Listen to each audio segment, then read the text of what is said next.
Fala pessoal, sejam muito bem-vindos. Nesse vídeo a gente vai dar continuidade à nossa série sobre exame psíquico na prática, o exame do estado mental, exame aí que é fundamental para você saber descrever os achados do seu paciente. E para que eu quero saber exame psíquico, né? Para que você vai se beneficiar disso? Basicamente para você conseguir fazer diagnósticos diferenciais, para você saber o que você está avaliando, para você saber anotar e escrever isso no prontuário, isso é muito importante, tá bom? Então, essas questões, elas auxiliam a gente na prática a fazer diagnósticos e também a entender o que está alterado no paciente e ajudar a montar um raciocínio clínico com isso, tá? Então, nesse exame aqui, a gente vai justamente dar mais foco em uma das funções que é a atenção.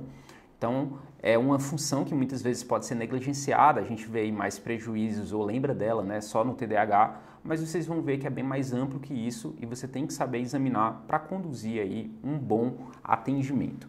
E pessoal, vamos lá, vamos direto ao ponto.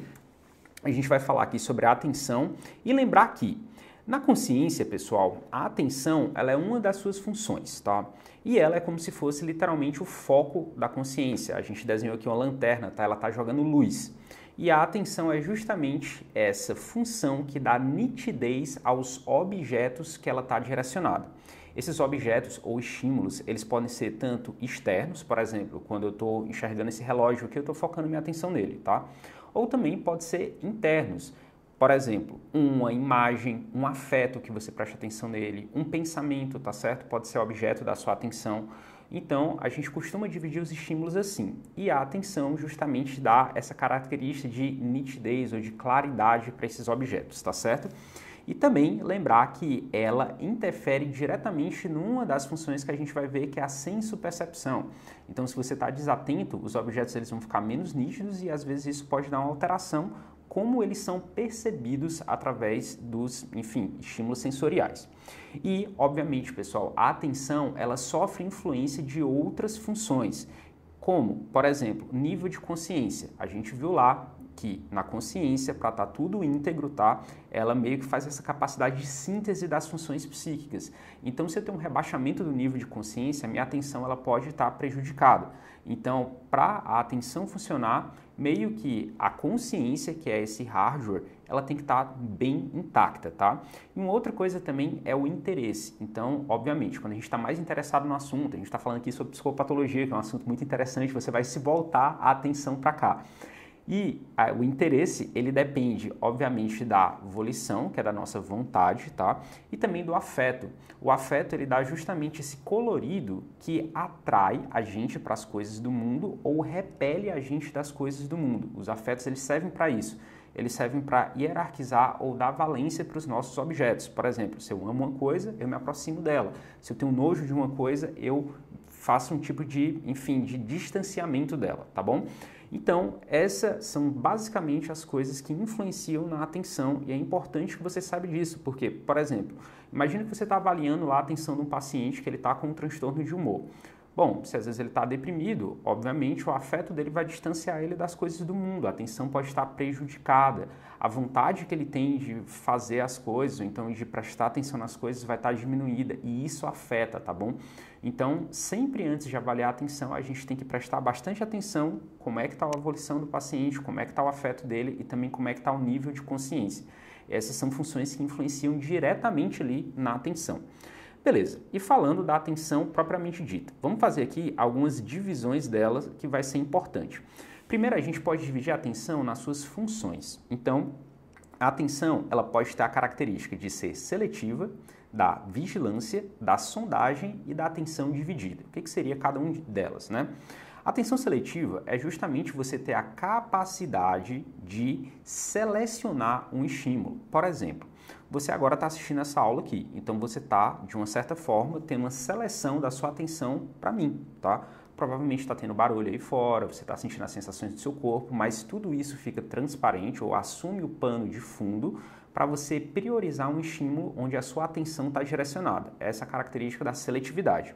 A gente também tem o grau de vigilância. Vigilância sempre tem, às vezes, uma característica mais passiva. É, por exemplo, você está assistindo essa aula aqui e aí, de repente, seu cachorro entra e faz um barulho. Você vai prestar atenção nele. Então, aquele cachorro ele entrou no seu campo de consciência justamente porque você tem uma vigilância para os estímulos. E isso não só para os estímulos externos, a gente viu também que a atenção ela se dirige a estímulos internos. Às vezes pode passar um pensamento na sua cabeça, ou pode surgir algum tipo de afeto, algum tipo de imagem, e isso vai entrar na vigilância. A terceira função dela é a sondagem. Por exemplo, imagina que você está querendo procurar algo. Então, você está lendo um texto e você quer achar uma determinada palavra, um determinado capítulo. Você vai ali passar os olhos sobre aquele texto e tentar ver ou localizar ou filtrar ou sondar, tá, o que você quer. Essa também é uma das funções da atenção. E por fim, a gente também tem as funções dela ser dividida, tá bom? Então, imagina que você está, sei lá, lavando louça e está escutando aqui essa aula. Você vai conseguir captar algumas coisas e você também vai conseguir fazer a louça, né? Então, nesse caso, você está dividindo a sua atenção. Por que é importante a gente ter uma noção dessas funções aqui? Porque às vezes, num transtorno, por exemplo, essas funções elas podem se alterar. Então, por exemplo, você pode ter uma alteração da capacidade da sua atenção ficar mais seletiva, às vezes você vai ficar mais vigilante, tá certo? Então, tudo isso ele pode influenciar numa alteração ali de um transtorno e a gente sabe que isso é importante você aprender. Uma outra divisão também se diz em relação à atividade ou à passividade da atenção. Por exemplo, imagina que você está prestando atenção em uma coisa. Então, isso a gente chama de atenção voluntária. É uma atenção ativa. Ela exige esforço do eu ou do sujeito. E a gente botou aqui, ó, é uma setinha que está saindo do eu para o mundo. Ou seja, o mundo aqui também pode ser o mundo interno, tá bom? Mas o eu, o self, ele está prestando atenção em alguma coisa ativamente com esforço. E também tem a atenção espontânea, que é uma atenção mais passiva, são os objetos do mundo para o eu. Por exemplo, aquele exemplo lá do cachorro que invade o seu campo de consciência, o seu campo de atenção. Então, a gente também pode dividir entre uma atenção mais ativa, passiva, ou uma atenção voluntária e espontânea. E também, pessoal, uma importante divisão que a gente faz da atenção, as suas características, é também quanto à mobilidade e à tenacidade. E aqui a gente botou uma gangorra justamente para vocês entenderem que se aumentar uma, diminui a outra. Se diminuir uma, aumenta a outra. Vice-versa, tá bom? A mobilidade é essa característica da atenção de basicamente você conseguir prestar atenção no objeto e depois mudar esse foco para outro objeto, ou seja, como se fosse o descolamento, é o desvio, tá certo? A gente às vezes também chama isso de vigilância, confunde um pouquinho às vezes com as funções da consciência, por exemplo, porque tá vigil é tá desperto, tá alerta. Só que aqui também, na atenção, você pode descrever a hipervigilância ou hipovigilância justamente para se referir a essa capacidade de você mudar de um objeto para o outro, tá? Quando a gente falar das alterações, isso aqui vai ficar mais claro. Mas lembra isso. E também você pode descrever hipermobilidade da atenção ou hipomobilidade da atenção. Já a tenacidade é a capacidade que a atenção tem de focar. Ou seja, seria basicamente você manter a concentração sobre um único objeto. Então, se você está aqui prestando atenção em tudo que eu falei até agora, sem ter nenhum tipo de desvio, extremamente focado, você está hipertenaz no que eu estou falando, ou você está com a atenção aí que está sendo posta em prova a sua tenacidade. É importante que vocês entendam esses conceitos. E pessoal, a gente vai falar aqui inicialmente de alterações quantitativas da atenção e depois alterações qualitativas da atenção. Vocês vão ver que as alterações da atenção, elas são bem simples, tá? E elas são praticamente 4. Nas alterações quantitativas, vocês irão ver que tanto a tenacidade e a mobilidade, elas andam juntas, então elas diminuem, tá? E nas alterações qualitativas, vocês vão ver que a tenacidade e a mobilidade, ela tem direções contrárias, tá certo? Então, isso é importante. Pessoal, uma das primeiras alterações que a gente vai ver é justamente a hipoprosexia, que é uma diminuição global, tanto da tenacidade quanto da mobilidade da atenção, tá? Isso aqui, você vai ver às vezes no paciente justamente que para você fazer com que ele converse com você ou que ele preste atenção durante a entrevista, você vai ver que é muito mais difícil. Então, você às vezes vai precisar de um maior estímulo para que ele preste atenção em você. Então, tanto a tenacidade, que é a capacidade ali de manter o foco, tá? Quanto a mobilidade da atenção, elas vão estar diminuídas. E onde é que a gente vê isso? Em basicamente situações que elas podem ser tanto normais quanto patológicas. Quando a pessoa está com sono, por exemplo, a mobilidade dela está diminuída, então ela não consegue ficar ali mudando muito de um objeto para o outro e também ela não consegue se concentrar muito bem no mesmo objeto, tá? Quando a pessoa está muito entediada também, você tem que ter um esforço muito maior para prestar atenção em alguma coisa quando você está com tédio ou quando você está ali com fadiga. Depois de um longo dia que você, por exemplo, trabalhou, atendeu ali 1 milhão de pacientes, né, fez o seu melhor possível, quando você chega à noite vai tentar estudar, você vê que às vezes você não consegue porque a sua atenção como um todo ela está um pouco diminuída. Então a gente chama isso também de hipoprosexia, tá? E isso são características mais normais, só que também tem, claro, alterações que são mais patológicas. Uma delas é o delirium ou também o rebaixamento do nível de consciência. A gente acabou de dizer que a atenção, ela depende da consciência. Então, se você rebaixa a consciência, você provavelmente também vai rebaixar o nível de atenção em todas as suas características, tá? Mas também não precisa ser só uma alteração orgânica. Às vezes, em estados de depressão ou de esquizofrenia, também tem uma hipoprosexia. O paciente que está muito deprimido, por exemplo, ele não consegue prestar atenção nas coisas porque o afeto está influenciando e a volição está influenciando a atenção, assim que também como na esquizofrenia, onde tem uma desorganização do psiquismo como um todo. O paciente ele pode, inclusive, às vezes ficar embotado afetivamente e se ele não tem afeto, também a atenção dele vai estar prejudicada, ele vai estar mais apático. E também tem quadros de demência, tá? Onde você pode ver uma hipoprosexia. Então, a gente está se referindo aqui à diminuição global da tenacidade da mobilidade. Vamos ver como é que é isso aqui no paciente, tá? Vamos ver como é que isso aqui se manifesta na prática. Então, vamos observar aqui esse paciente que ele vai estar mais com hipoprosexia. Examples of immobility stupor. Hi, Tom.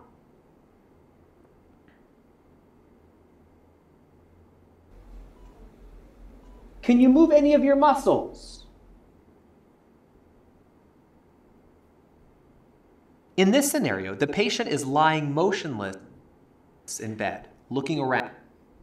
Bom, é só isso mesmo, tá? Que vocês viram. Então, assim, vocês viram que o médico ele tentou ter uma interação com o paciente, mas ele não consegue ali responder muito bem. Só que ele tá de olhos abertos, ele olha um pouco para o médico, às vezes ele pode dar uma resposta mais lenta. Então, provavelmente aí ele tá com uma hipoprosexia. Tanto a tenacidade, que é a capacidade dele focar, quanto às vezes a mobilidade, que é a capacidade dele distinguir ou então de mobilizar a atenção dele, estão prejudicadas, tá certo? E pessoal, é assim que você vai ver mesmo na prática, tá? Ou então às vezes um paciente está deprimido, está falando muito lento, tá? Então isso são alterações da hipoprosexia. E uma outra alteração é a aprosexia, que é justamente a abolição da atenção. É quando você não tem de fato ali nada. E onde é que a gente vê isso? Fisiologicamente, a gente vê no sono sem sonhos, ou seja, quando está tudo preto, tudo escuro, tá bom? Ou então em alterações mais grosseiras. Por exemplo, no coma. No coma não tem nível de consciência. Se não tem nível de consciência, não tem atenção. Na demência mais avançada, então as funções psíquicas elas vão se deteriorando como um todo. A atenção também ela pode se deteriorar a um nível mais extremo. E também no estupor catatônico, que é um grau ali, às vezes mais avançado de uma depressão ou de uma esquizofrenia. E aqui vocês vão ver um pouco na prática um paciente que ele tem um estupor, tá? E como que isso se apresenta e como é que você descreveria uma aprosexia. Vamos lá. Examples of Hi, Tom. Tom, this is Dr. Oldham. Tom, are you awake? Você vê que o médico ele tenta chamar a atenção, mas não acontece nada, tá? É justamente isso, ele tenta fazer o estímulo e o paciente ele não responde. Vocês vão ver que ele vai fazer um estímulo doloroso, mas mesmo assim não vai dar certo. You haven't moved all day. Can you wake up for me? I want to see if you can respond. You're going to feel some pressure here on your thumb. Olha, ele faz a pressão no dedo do paciente e mesmo assim o paciente ele não desperta, tá? Ele está em um estado aqui de estupor. No, I don't think so. All right. E em relação à atenção, ele está em aprosexia. E essas, pessoal, foram as alterações quantitativas da atenção, tá? E lembrando aqui, rapidamente, que a gente está falando aqui de achados da psicopatologia descritiva, que é só uma pequena parte da psicopatologia.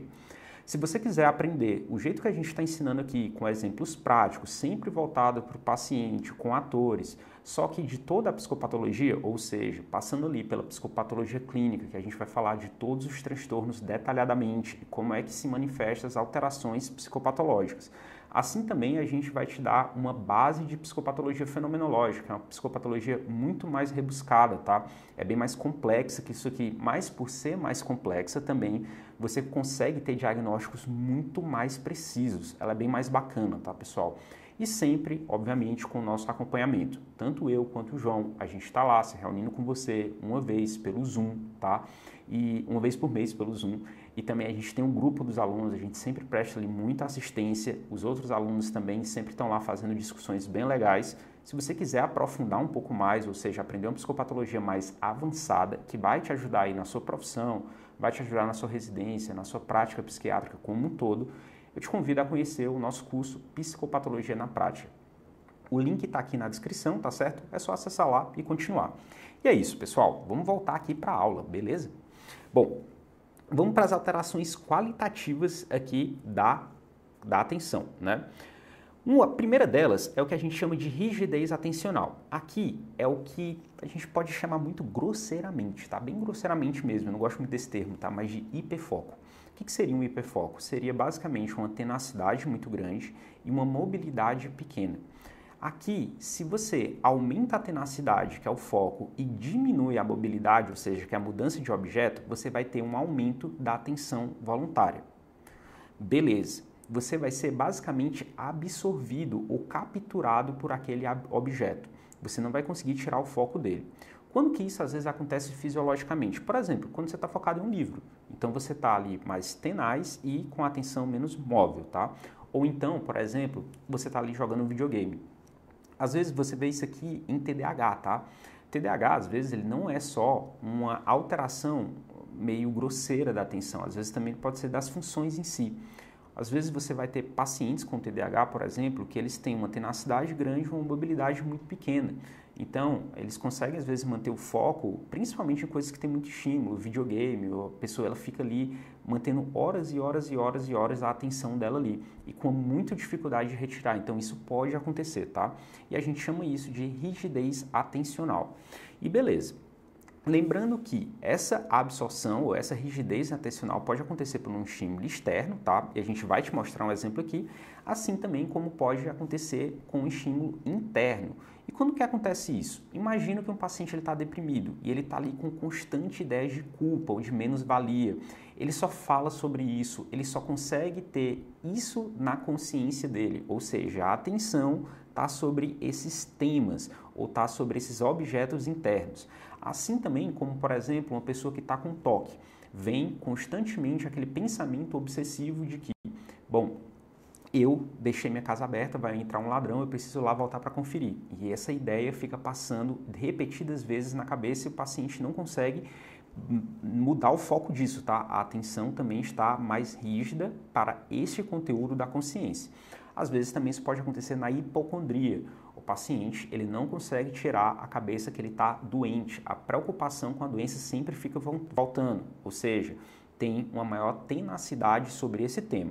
E também, pessoal, isso é interessante, tá? A gente viu que alterações da consciência, elas se manifestam também em estados crepusculares ou hipnose, que nada mais são, tá? Que um estado atencional ali muito focado em uma coisa, às vezes em uma emoção, às vezes em um pensamento, às vezes em um estado, tá certo? Então, uma hipnose é um contrato onde você vai ter um aumento da atenção ali, do componente da tenacidade e sobre uma coisa, tá certo? Então, isso também é bastante interessante. Vamos ver aqui na prática como é a rigidez atencional, tá? Em um objeto externo. Então, vamos dar uma olhada aqui nesse exemplo. Examples of Hi, Tom, are you staring at something over there? Bom, o paciente, né, ele está encarando algum objeto e o médico está tentando falar com ele e você vai ver que o paciente ele não tira ali a encarada que ele está dando para algum tipo de objeto. Olha isso. No. All right. O médico fala, Can you mas look o over here at paciente... me? Ó, ele pergunta, você pode olhar para mim? Aí o paciente continua olhando fixamente. I'm wondering, can you look at my pen? Ele tenta distrair com uma caneta, mas o paciente ele não se mexe. Ou seja, ele manteve o foco aí toda hora em alguma coisa que ele estava prestando atenção. Isso é uma rigidez atencional dirigida para um objeto externo. Mas também isso pode ser dirigido para algum conteúdo da consciência. E é o caso que a gente vai ver bem aqui nesse exemplo, tá? Então, vamos lá.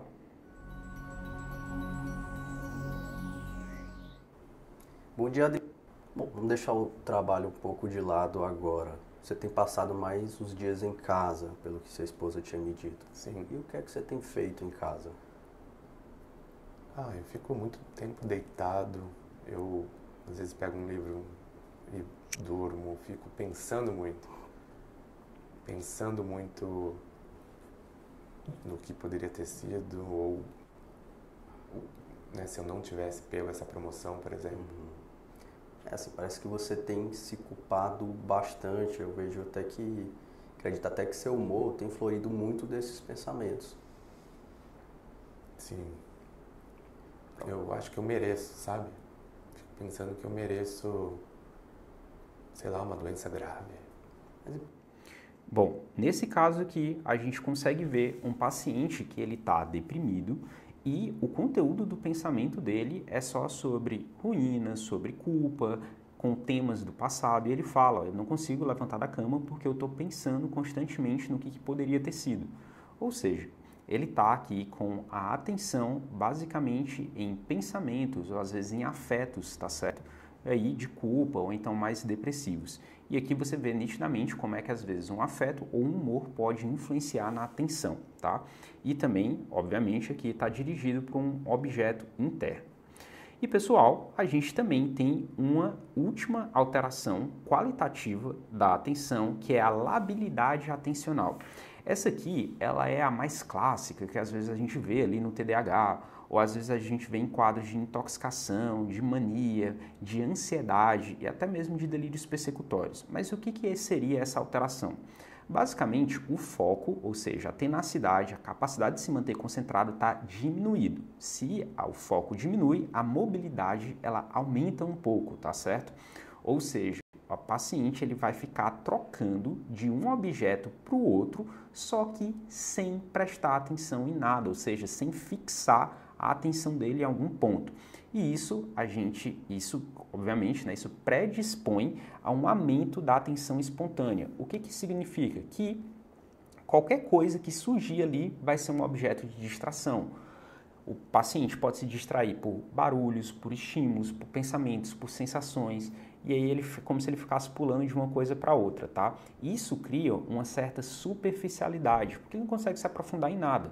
E o exemplo mais clássico, às vezes, que a gente tem disso é do TDAH, que todo o estímulo invade a atenção, invade o campo de consciência de uma pessoa e ela fica ali pulando de uma coisa para outra sem prestar atenção em nada. Tudo é, enfim, uma grande distração, tá? Só que vocês vão ver que isso também, se você usar uma substância, a sua atenção também ela pode ser prejudicada na questão de focar e tudo pode distrair, né? Assim também, se você está muito ansioso, você vai começar a prestar atenção nos estímulos ambientais. Imagina que você está ansioso demais e tudo vira preocupação, tudo vira medo. Quem está ansioso não consegue manter um foco e isso aqui na clínica se apresenta demais, tá? É muito comum pacientes acharem que tem TDAH quando na verdade eles estão mais ansiosos. E aí quando você faz um ISRS, melhora muito ao invés de um psicoestimulante que atrapalharia, tá? Se você faz, às vezes, um psicoestimulante numa pessoa ansiosa, isso vai prejudicar a atenção, justamente, vai ter intoxicação, às vezes pode piorar ainda, ou seja, a mobilidade, né? Ele pode ter ele pode perder o foco, né? Por isso que é importante você estudar psicopatologia, tá? E também delírios persecutórios, se tudo é ameaçador, tudo vira medo, tudo pode ser perseguição, o paciente ele vai estar prestando atenção ali em todos os estímulos ambientais, tá? Ele vai estar desconfiado de tudo. Tudo que aparecer ali pode ser, enfim, uma ameaça. Então, isso também é uma maior mobilidade. Vamos ver aqui exemplos, tá? Quando a gente tem, obviamente, uma diminuição do foco e um aumento da mobilidade, a gente vai ter um paciente aí distraído, tá? Então, vamos aqui ao primeiro exemplo de labilidade atencional. Esse aqui é um paciente que ele tem TDAH e vê como é que ele descreve isso, tá?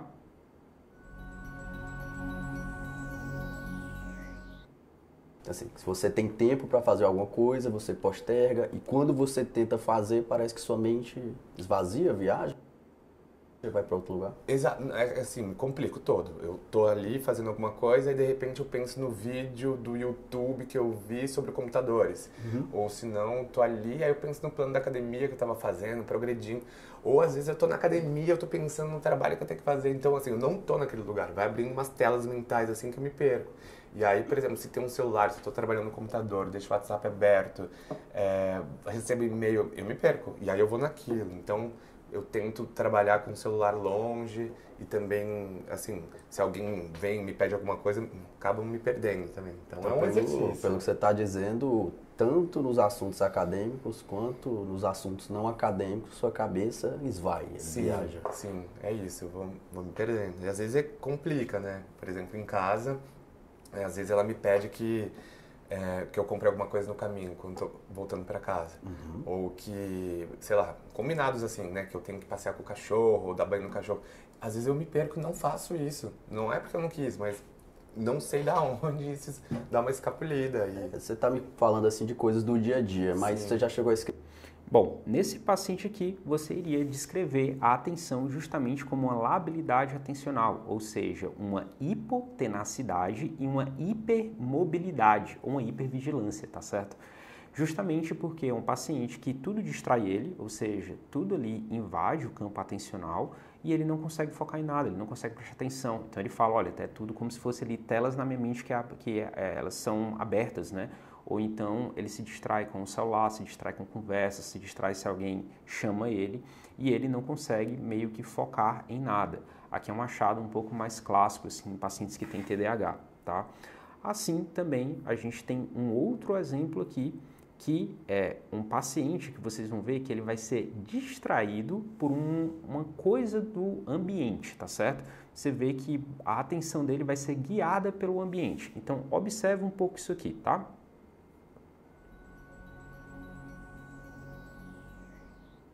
Olá, Marcos. Sua mãe entrou em contato comigo sobre que ela marcou uma consulta para você. Ela marcou, né? Ela tá preocupada, achando que tá acontecendo alguma coisa, mas eu acho que tá tudo bem, assim. Tá tudo bem? Tô num momento bom, tô escrevendo um livro, já escrevi um livro, né? Em 5 dias, mas agora tô escrevendo um que vai ser um sucesso também. Isso daqui é modelo industrial, essa sala, né? É industrial, isso mesmo. Né? Eu conheço. Você pegou bem. Eu trabalho com design de interiores e aí eu tô fazendo uma coisa parecida, assim. Mas industrial, sabe, né? Não é daquele filme lá. Qual filme? Do Chaplin, Tempos Modernos, não é um...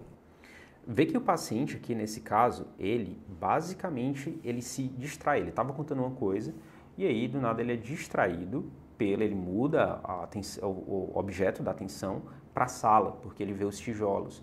E aí ele fala, bom, isso aqui é industrial. Já o industrial lembra ele do filme do Charlie Chaplin. Isso aqui, obviamente, é uma fuga de ideias, tá? Então, o pensamento do paciente também é alterado, mas isso também a gente pode descrever em uma alteração da atenção. Ou seja, aqui a gente iria anotar a mesma coisa. Tem uma labilidade atencional, tem uma hipotenacidade com uma hipermobilidade. Mas você vê que está se manifestando em 2 transtornos diferentes. Um é uma mania, tá? Que é esse último exemplo que a gente viu. E o outro é justamente ali um quadro de TDAH, tá?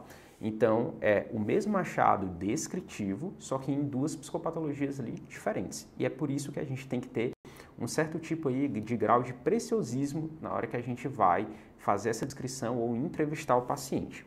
E pessoal, por fim, né, como é que a gente vai avaliar aqui a atenção? Primeira coisa, uma grande pista é as respostas, né, são as respostas do paciente. Então, às vezes, você vai chamar a atenção dele, você vai estar ali conversando e o paciente vai demorar ali responder, ou às vezes ele vai pedir para que você repita a pergunta porque ele não entendeu muito bem, ou então ele vai dar uma resposta muito diferente daquilo que você espera para a pergunta que você fez, ou seja, uma resposta inadequada, tá? Ou ele vai às vezes ficar perseverante no mesmo tema. Ele basicamente vai dar a mesma resposta para diferentes perguntas que você faz. Quando você se deparar nisso, ou diante disso, você vai acender aqui, olha, um sinalzinho de alerta. Então, isso pode ser uma alteração da atenção.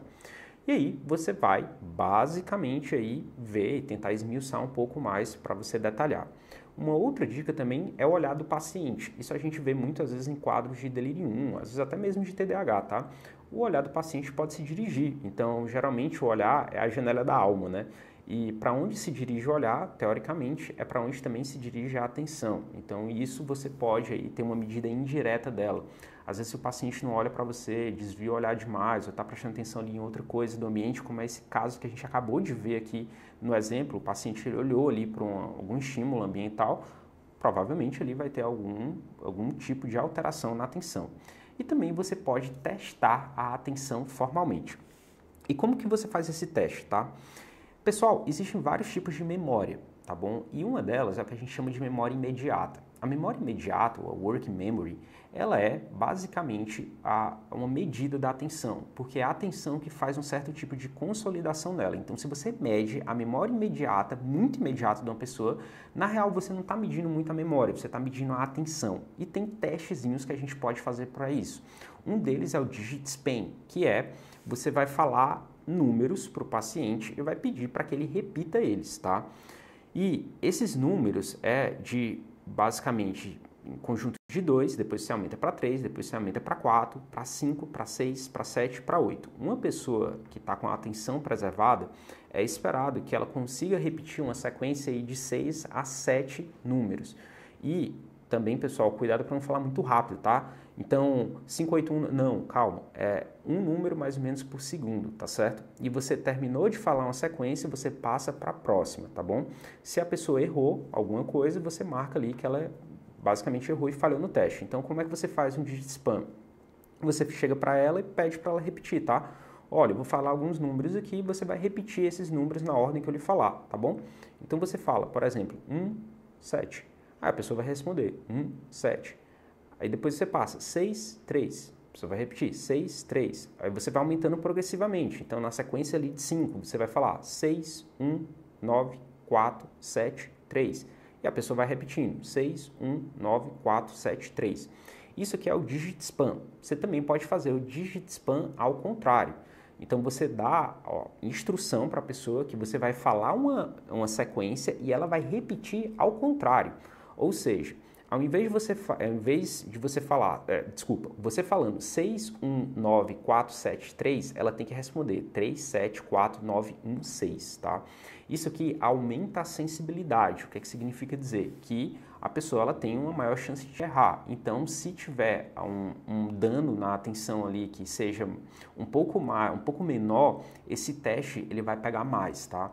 Então, aqui é para quando você desconfia de danos que eles são mais sutis, tá certo? E é legal isso. Uma outra coisa também, se você não tiver ali um DigitSpan disponível, você tem dois testes. Um é tentar pedir para o paciente soletrar mundo ao contrário, tá certo?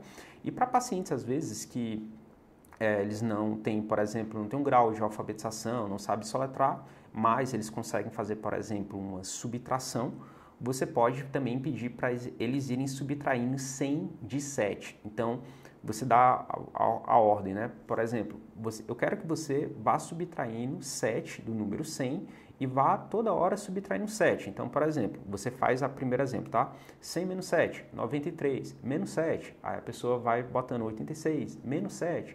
Aí ela vai continuando, tá certo? E você vê até mais ou menos onde é que ela continua.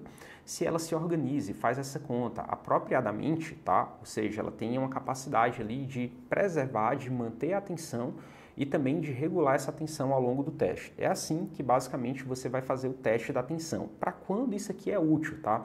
Não é todo quadro de TDAH que você vai sair testando isso aqui, não, tá bom?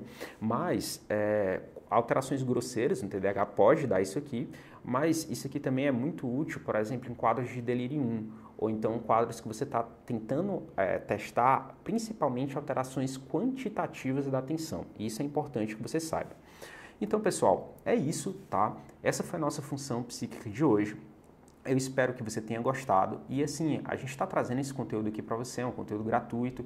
Se você está gostando e você quer estimular que a gente continue fazendo mais, lembre de curtir isso aqui e também de comentar. Assim, o algoritmo do YouTube entende que esse vídeo é relevante e entrega para mais pessoas. Então assim, faz isso que ajuda bastante a gente.